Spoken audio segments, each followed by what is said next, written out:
वचन, प्यारा वचन, यीशु मसीह का प्यारा वचन, पाँव को दीप को राह को रोशन, ये है मसीह का प्यारा वचन, ये है वचन, प्यारा वचन, यीशु मसीह का प्यारा। परमेश्वर के धन्य नाम की महिमा हो। प्रभात मनन के सत्र 1744 में आप सभी का बहुत ही विनम्रता के साथ स्वागत करता हूँ। आइए आज के मनन के लिए हम पढ़ते हैं फिलेमोन अध्याय 1 पद 19।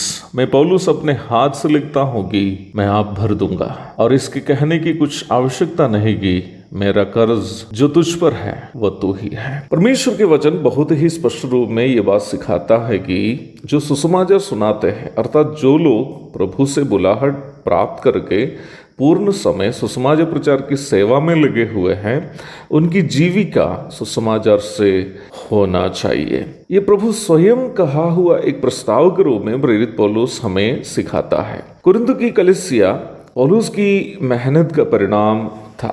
उसके बावजूद भी वहाँ के कुछ अनात्मिक सदस्य पौलुस के प्रेरितायित्व तथा उनको आर्थिक सहायता देने के विषयों में विवाद उत्पन्न किए। निम्न परिप्रेक्ष्य में पौलुस ये कह रहा है कि प्रभु यीशु ने स्वयं ये ठहराया है कि जो लोग सुसमाचार सुनाते हैं उनकी जीविका सुसमाचार से हो। पहला कुरिन्थी अध्याय 9 पद 14। पौलुस की यह शिक्षा यीशु मसीह की शिक्षा से बाहर नहीं था। प्रभु यीशु मसीह भी आखिरी 3 वर्ष सेवा करते समय यहाँ तक महिलाएं भी मेहनत करके उनकी एवं प्रेरितों की सेवा के लिए अनुदान करती थी। लूका अध्याय 8 पद 1 से 3 तक पढ़ी होगी। परंतु कलीसिया के इन अनात्मिक सदस्यों के दुर्व्यवहार के कारण यद्यपि कुरिन्थ में पौलुस ने सेवा समाप्त तो नहीं किया, परंतु कुरिन्थ के विश्वासियों से आर्थिक सहायता स्वीकार नहीं करने का फैसला उन्होंने लिया। कुरिन्थियों की पहली पत्री अध्याय 9 पद 15। इसका यह भी मतलब नहीं था कि पौलुस कहीं से भी आर्थिक सहायता स्वीकार नहीं करता था। कुरिन्थ में सेवा करते समय भी अन्य कलीसियाओं से, विशेषकर मकिदुनिया की कलीसियाओं से वह आर्थिक सहायता स्वीकार करता था। कुरिन्थियों की दूसरी पत्री अध्याय 11 पद 8 और 9। गलातियों को लिखते समय भी पौलुस यह बात स्पष्ट करता है कि जो वचन की शिक्षा पाता है वह सब अच्छी वस्तुओं में सिखाने वाले को भागी करे। गलाती अध्याय 6 पद 6।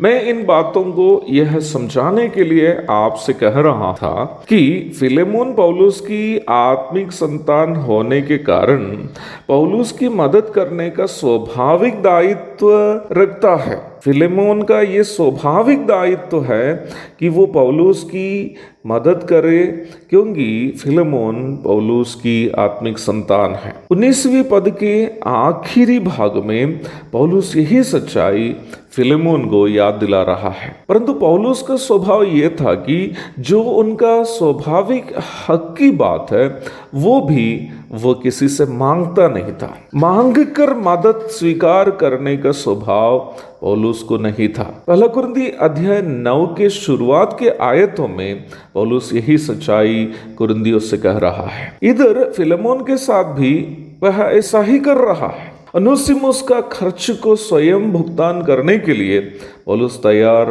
होने का कारण यही है। परंतु वो ये भी याद दिला रहा है कि अपना आत्मिक पुत्र होने के कारण पौलुस के प्रति फिलेमोन कर्जदार भी है। सेवकाई के क्षेत्र में अनिवार्य रूप में सेवक तथा विश्वासी पालन करने का एक आध्यात्मिक तथ्य हम यहाँ देखते हैं। सेवकगण विश्वासियों से जबरदस्ती या दबाव डालकर कभी भी किसी भी प्रकार की सहायता की मांग नहीं करनी चाहिए, परंतु सेवा करने वालों की आवश्यकताएं समझकर जो विश्वास योग्यता के साथ वचनानुसार सेवा करते हैं, कलीसिया के अधीन रहकर सेवा करते हैं, गवाही के साथ सेवा करते हैं, उनकी आवश्यकताएं समझकर उनकी मदद करने की मानसिकता, दायित्व का एहसास विश्वासियों में भी होनी चाहिए। एक और शुभ दिन की धन्य कामनाओं के साथ आज का मनन में यह समाप्त करता हूँ। प्रभु आप सबको आशीष दे। आमीन।